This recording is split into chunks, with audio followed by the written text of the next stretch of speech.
AITA for leaving my girlfriend with nothing after she trashed my late wife's recipe? My late wife, Elena, gave birth to the most beautiful baby boy I have ever seen. Unfortunately, he was stillborn, and there were complications that took Elena from us as well. I didn't even have time to grieve because all my attention went to my 4-year-old daughter, Sophie. Thanks to her, for 12 years, I didn't even look at another woman. I just wanted to preserve the stability of her world until she turned 16, which is when I met Jessica. She worked in the coffee shop near my office and always remembered my order. But most importantly, she always asked for news about Sophie, gave her little gifts like hair ties or lip gloss. She would touch my arm when I talked about Elena and say things like she sounded amazing. You two must miss her so much. Sophie and I had a rule, no secrets. But I broke it for Jessica, or at least, that's what I thought. One day, I came home from a date and Sophie started yelling. When were you planning to tell me that you were seeing someone? I didn't know what to answer. 16 years of parenting, and I still couldn't hide a girlfriend from a teenager. But she just laughed. Dad, you deserve someone who makes you smile again. 6 months later, Jessica moved in with us. The changes started slowly. She reorganized Elena's spice rack because it was more efficient that way. She gave Elena's apron to a thrift store while I was at work, saying it was moldy. But I told myself that it was just the normal adjustments of starting a life together again, until the day everything turned upside down. Sophie wasn't home, and I was cooking a homemade carbonara with Elena's recipe, the one Sophie knew and loved. I was about to add the salt. Suddenly, Jessica took the recipe card and threw it into the garbage disposal. You need to stop living in the past. It's pathetic to cling to a dead woman's recipes. Before I could answer, her hand struck my cheek. Smack. You are lucky that I am willing to raise another woman's child. Most women wouldn't even look at you. So, I hit her back and she flew across the room. No, I'm kidding. I just nodded and went back to cooking. You see, since Jessica had been there, Sophie smiled a lot more. She constantly told me how much she loved her, how happy she was to have a mother figure again. And the last thing I wanted was for Sophie to go through another loss. But the more I put up with Jessica, the further she went. I caught her telling Sophie that her real mother probably would have left anyway, thinking I couldn't hear her. At family gatherings, she would pull my sister aside and sigh about how hard it was to raise a teen, especially one who is grieving. But through all that, Sophie truly seemed happy. I would come home and find them dancing in the kitchen to Taylor Swift while they cooked together. They had their own inside jokes that I didn't understand and would burst out laughing without warning. I could put up with anything Jessica threw at me if it meant Sophie had stability. But looking back, I should have seen that it was all too good to be true. A few weeks later, we went to Miami. Normally, Sophie would sleep until noon and complain because the hotel breakfast was over. But this time, there was something strange. At meals, she picked at her plate, and Jessica nodded with approval. When I brought it up, Jessica laughed. Girl stuff. We are on a little diet together. I tried to talk to her in private, to find out if everything was okay, but every time Sophie pushed me away saying, "Leave me alone, Dad," before going back on Snapchat and ignoring me. I told myself that maybe it was just a teenage phase, that it would pass. 2 weeks later, I came home early from work with Panda Express, Sophie's favorite. I knocked on her door, and since she didn't answer, I walked in. What I saw knocked the wind out of me. My daughter looked like a skeleton. Her cheekbones were protruding, her clothes hung on her body. She was standing on a scale, crying. I dropped the bags and ran to her. "Baby, what's wrong? What's happening to you?" She collapsed in my arms and, sobbing, told me everything. Jessica had been telling her that Elena would be disappointed in her, that she was bringing shame to her mother's memory. I saw red, but first, I had to take care of my daughter. I carried her to the kitchen and made her favorite pasta. While she ate, I took out my phone because I had a trump card. I had been recording Jessica for months. Every time she crossed a line, every insult, every threat. I had videos of her throwing away Elena's things, screenshots showing her moving money from our joint savings to her personal account. I had even installed a security camera in the living room that had filmed her doing something harmful to our goldfish. I was going to make her regret ever mistreating Sophie. I sent Jessica a message. I am taking her to the ER for dehydration. My fingers trembled as I typed, knowing she would come running home from work to keep control of the narrative. Sophie pushed away her half-eaten pasta, her skeletal fingers struggling to hold the fork. I helped her lie down on the couch and wrapped her in Elena's old blanket, the one Jessica hadn't managed to throw away. Her breathing was short and labored. Every breath seemed to cost her an immense effort. 20 minutes later, Jessica burst into the house, her heels clicking nervously on the hardwood floor. Her face was red with rage, not worry. She stood in the doorway, blocking my access to the garage, her hands trembling on her purse. She started screaming at me, saying it was just a teen diet that I was overdramatizing. I positioned myself between her and the hallway leading to Sophie's room, keeping a neutral expression. That was exactly what I had planned. The more she spoke, the more she betrayed herself. I took out my phone and showed her the screen. The videos were ready to play. Her face changed instantly, the rage giving way to something colder, more calculating. She understood the extent of what I had recorded. Months of mistreatment captured in high definition. Her eyes darted from my phone to the door, weighing her options. The mask she had been wearing for months was crumbling, revealing the predator underneath. She took a step back, then another forward, like a cornered beast, hesitating between fleeing or attacking. Sophie's phone vibrated on the couch. A message from her best friend, Olivia. Why did Jessica tell my mom that Sophie had an eating disorder and needed to be watched during sleepovers? The manipulation was already spreading outside our home. From the living room, Sophie's breathing grew heavier. Each painful breath confirmed what I had to do. I couldn't wait to have allies or a perfect strategy. My daughter needed help now. I scrolled through my contacts and called my sister, Laura. She is a nurse at the local hospital, someone I trust absolutely. While the phone rang, Jessica paced the living room, frantically sending messages. She was already doing damage control, trying to rally anyone who would listen to her. Laura answered on the third ring. I explained the situation in a clinical, emotionless tone. She promised to come right over with her medical bag. A professional opinion would be harder to dispute than just a worried father. A movement out of the corner of my eye caught my attention. Jessica had walked over to Sophie's laptop on the counter. Her fingers were typing rapidly on the keyboard, and when I confronted her, she slammed the screen shut. But not before I saw Instagram DMs being deleted in real time. I demanded she hand over the laptop to preserve the evidence she was destroying. She clutched it to her chest like a weapon, her knuckles white from the tension. This confrontation made it clear that I was watching her every move, that her days of operating in the shadows were over. What followed was predictable. Jessica grabbed her phone and called my mother, her voice turning into sobs. She wailed about my paranoid behavior, saying I was traumatizing Sophie with delusions about her weight. A classic role reversal where she played the victim and painted me as an unstable father. Laura arrived in less than 30 minutes, her medical bag in hand. Her professional demeanor quickly gave way to worry as she examined Sophie. She checked her vital signs, asked specific questions, and wrote everything down. When Jessica kept insisting that teenagers were always dramatic, Laura's expression hardened. I pulled her aside and showed her a video on my phone. It showed Jessica throwing away Sophie's lunch and making a cruel comment about her weight. The timestamp showed it was last week during school hours. Laura immediately recognized the signs. Systematic food deprivation disguised as a health concern. My first trusted ally had just been secured. Laura's expertise gave weight to everything I had documented. She wasn't just a worried aunt.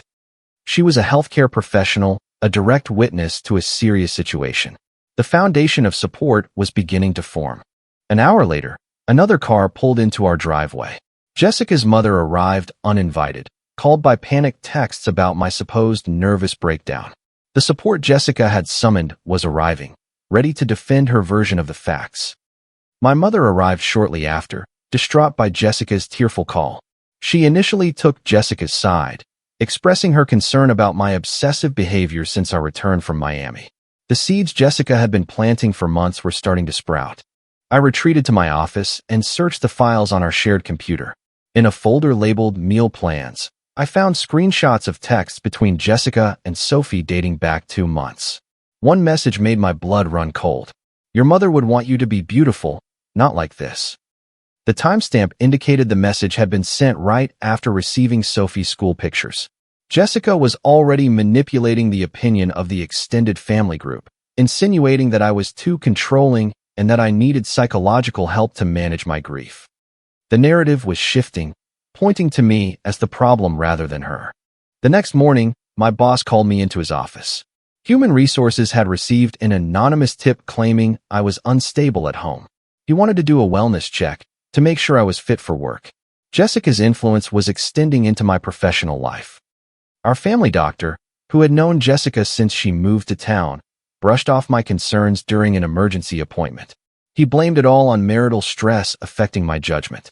When I tried to show him the evidence, he refused to look at it, already convinced by the version Jessica had told him. I had to find allies outside her circle of influence. I sent a message to Sophie's school counselor, asking for a discreet meeting at the Starbucks near the high school, away from the building and reporting obligations that might rush things. What she revealed to me killed my appetite. Sophie's grades had dropped sharply after we got back from Miami. She had been caught throwing away her lunch several times. The school had records tracking all this for months. A paper trail that Jessica didn't know about. That evening, I received a message from Megan, Olivia's mom. She had noticed that Sophie wasn't eating at their house anymore either. Most terrifyingly, Jessica had expressly asked her not to feed Sophie after 6 p.m., claiming health reasons. I spent hours creating a timeline, connecting dots that I had been too blind to see. Jessica's control over Sophie's eating had started the same week she threw away Elena's recipes. The symbolism was clear. Erasing Elena meant erasing the comfort food that connected Sophie to her mother. An unexpected ally emerged when Jenna, Jessica's hairstylist, reached out to me via Facebook. She had heard Jessica bragging about finally getting that brat under control. Even casual acquaintances sensed something was wrong. I met Megan for coffee and showed her some of the evidence. She agreed to write down any new incidents at her house. She also admitted that Jessica had been making her uncomfortable for months with her strange rules regarding Sophie's diet. Jessica must have sensed Megan pulling away. She started telling the other moms in their circle that Megan's house wasn't a safe environment for Sophie. The isolation tactics were expanding, cutting Sophie off from her support network, one family at a time. Sophie's gym teacher then contacted me, offering to chat over coffee. She had noticed Sophie's weakness in class, her inability to do basic exercises. Another professional was noticing what Jessica was trying so hard to hide. The web of lies was beginning to unravel, but Jessica fought back with everything she had. Every ally I gained, she tried to discredit. Every piece of evidence I gathered, she answered with accusations of paranoia.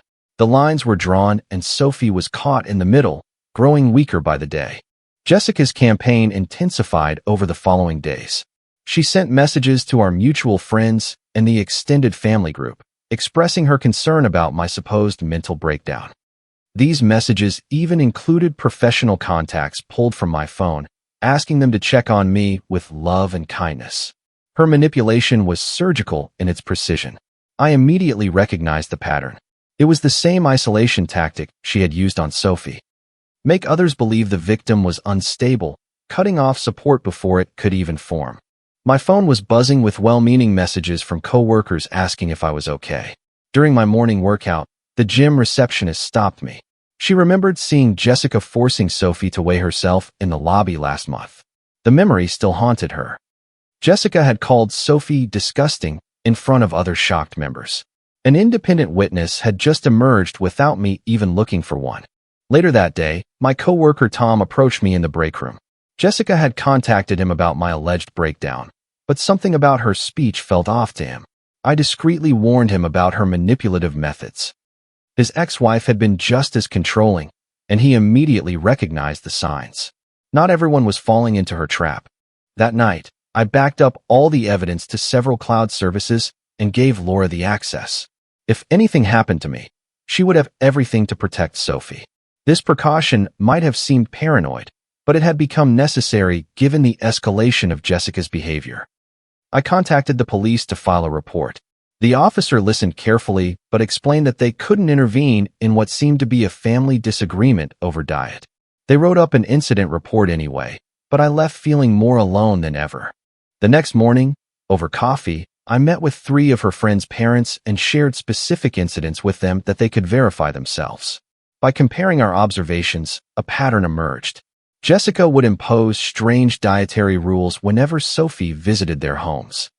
No after-school snacks, no second helpings at dinner, only water, no juice or soda. They thought it was weird, but didn't want to get involved. Megan made a disturbing discovery while checking her finances. Jessica had been intercepting Sophie's allowance for weeks, convincing Megan to give it to her directly under the pretext that Sophie was buying junk food. In reality, she was starving Sophie at school, another means of control disguised as caring. My phone rang, an unknown number. A woman from Jessica's old town had seen a social media post about our situation. She revealed to me that Jessica had been fired from her last job for harassing a teenage intern. The pattern now reached beyond the boundaries of our family. My mother began to question Jessica's version of events. My measured responses to Jessica's increasingly virulent accusations planted seeds of doubt. She asked why Jessica seemed more concerned with attacking me than helping Sophie. The first crack in the support Jessica enjoyed had appeared. Sophie's 16th birthday was fast approaching like an inevitable deadline. Jessica had been planning this party for months, and I discovered she intended to announce our engagement during the celebration. The thought of this stunt, while Sophie was in such a state, made me sick. The PE teacher confided something in me that shattered the little calm I had left. Sophie had written an essay in which she expressed feeling like a disappointment to both her mothers. Her own words revealed the psychological damage caused by Jessica, written out in shaky handwriting. At Sunday's family dinner, Jessica's mask finally fell in front of witnesses. When Sophie reached for a second helping, Jessica physically slapped her plate, which crashed to the floor. The sound of ceramic shattering on the tiles echoed throughout the dining room. My parents froze in shock, finally seeing what I had been trying to explain to them for months. Late that night, Jessica knocked on my office door. She made me a proposition. Forget this whole thing if I let her fix Sophie properly. Her eyes gleamed with a chilling fanaticism. I refused, and she left with a smile that promised retaliation. Laura and my mother met for lunch without telling me. They compared their observations, and the inconsistencies in Jessica's stories became impossible to ignore. My mother called me that evening, her voice heavy with remorse for not believing me sooner. While organizing Sophie's medication, I made a terrifying discovery. The herbal tea Jessica made her drink every night wasn't just a simple infusion. The partially faded pharmacy label revealed a double-strength sleeping pill. No wonder Sophie was constantly exhausted despite sleeping 12 hours. She was being drugged. Jessica's circle of support crumbled day by day. Only her mother and 2 friends from her book club still supported her. Everyone else had seen too much, heard too many contradictions, and gathered too much evidence to keep denying reality. Jenna, the hairstylist, provided the most damning testimony. She had taken notes after feeling uncomfortable with Jessica's remarks. She specifically reported that Jessica had said she wanted to break Sophie before she got too old to be controlled. Her own words, noted by a neutral third party, revealed her true intentions. Laura canceled her vacation plans to support us in the coming confrontation. Jessica threatened her nursing license, promising to file a complaint for unprofessional behavior. Laura didn't back down. Family came first, and she wouldn't leave her niece alone. We set up a system where Laura checked on Sophie's condition daily while I documented Jessica's reactions. Every interaction was recorded, every reaction cataloged. The evidence was piling up to form a pattern of abuse that was impossible to deny. Tom offered to scare Jessica into leaving. He knew people capable of pushing her to disappear. Despite my anger, I refused. This matter had to be resolved the right way, through truth and documentation, not intimidation. During an argument in our bedroom, Jessica's control collapsed. She admitted to throwing away Elena's things to make room for a real mother. Her confession, recorded thanks to my hidden microphone, revealed the extent of her jealousy toward my late wife. 3 families shared birthday photos taken over the course of the year. The visual timeline of Sophie's weight loss was undeniable. From a healthy teenager to a skeletal figure in just a few months, the pictures told a story that Jessica could no longer deny. Even her own mother began to distance herself after hearing Jenna's testimony. The hairstylist's precise notes and willingness to speak publicly made any attempt at minimization or misinterpretation impossible. The school counselor, 3 parents, and Laura formed an unofficial support network around Sophie. They coordinated their schedules to make sure someone was watching over her every day. The truth created its own momentum, bringing people together to protect a vulnerable child. I used Laura's medical contacts to get an appointment with an eating disorder specialist. The consultation was set for the following week, but I feared it might already be too late. Every day of delay caused more damage to my daughter's body and mind. At the supermarket, Jessica found herself cornered by concerned neighbors. In her panic, she screamed that Sophie was fat like her dead mother. Those words echoed throughout the produce aisle. Witnesses froze in disbelief. My parents apologized to me for doubting me. They suggested Sophie come live with them, offering her a safe haven away from Jessica's influence. Their belated acknowledgement, their admission that they should have seen it sooner, unleashed the tears I had been holding back for weeks. Jessica's workplace learned that an investigation had been opened into her therapist license. Several complaints had been filed, forcing her supervisor to start a formal procedure. Her professional world was collapsing, just like her personal world. A former colleague from Jessica's previous town revealed the final piece of the puzzle. Jessica's first victim had been her teenage stepdaughter, Claire, who had developed severe anorexia under her care.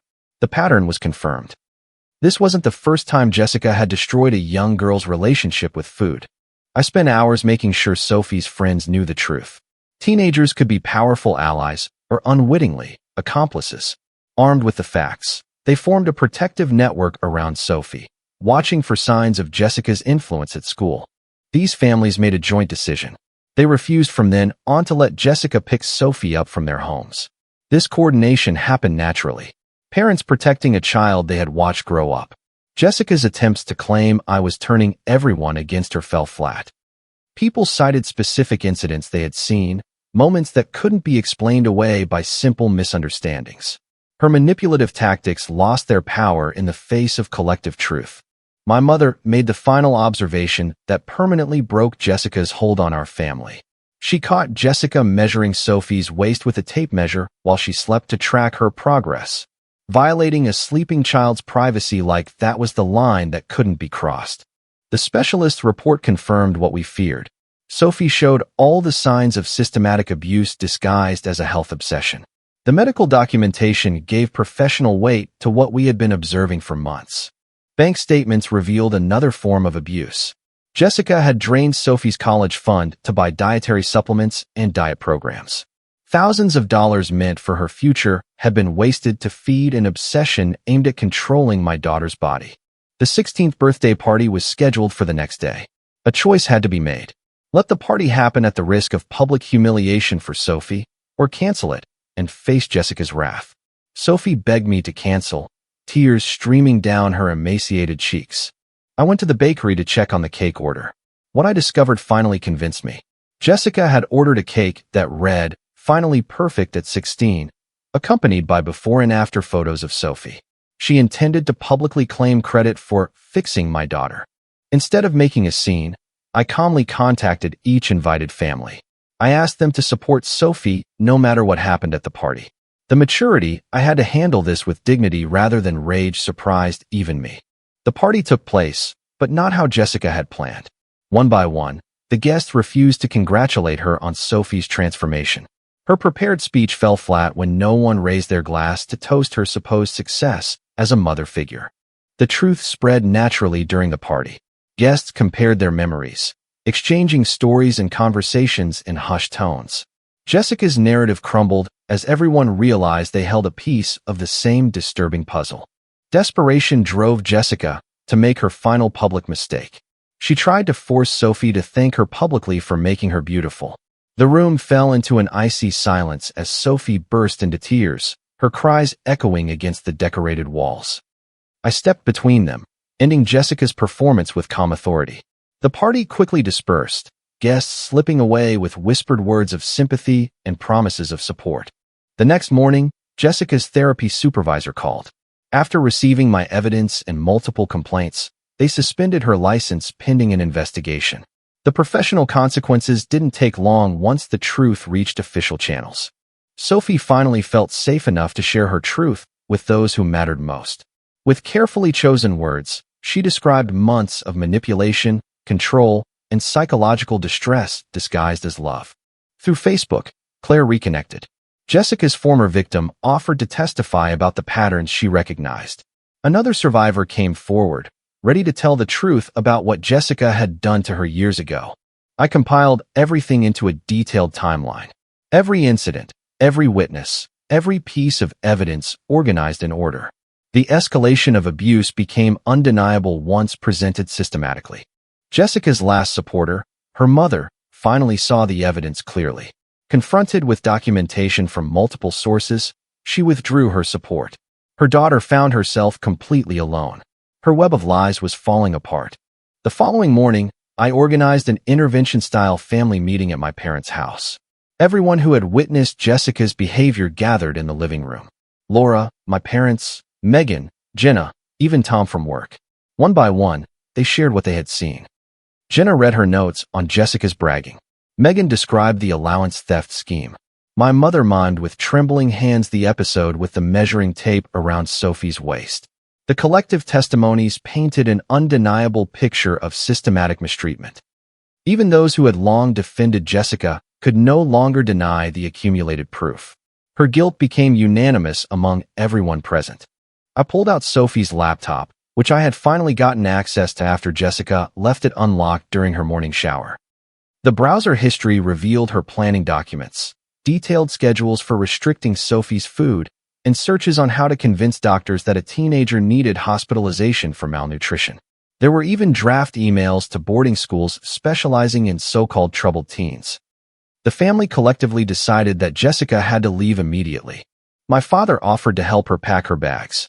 Laura drafted a simple agreement stipulating that she would move out within 48 hours.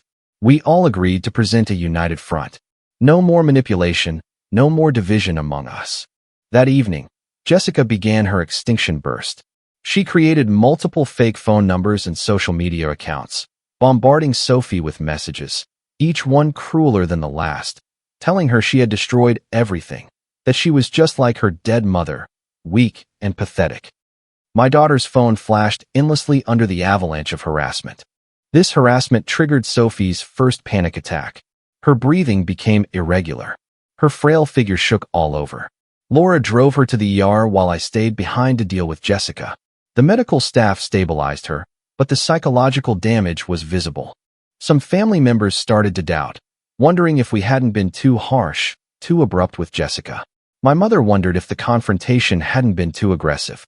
Their doubt frustrated me, but I understood. They hadn't lived through Jessica's daily abuse like Sophie and I had. While the others took care of Sophie at the hospital, I went home to face Jessica alone. She was in our bedroom, violently throwing her clothes into suitcases. The house had a different, strange atmosphere with just the two of us. An electricity in the air made me shiver. I made a decision that surprised even myself. Rather than another confrontation, I started packing her bags myself, carefully folding each piece of clothing, placing them in boxes. This methodical gesture seemed to defuse her rage. She stopped her thrashing and watched me. My calm approach triggered something in her.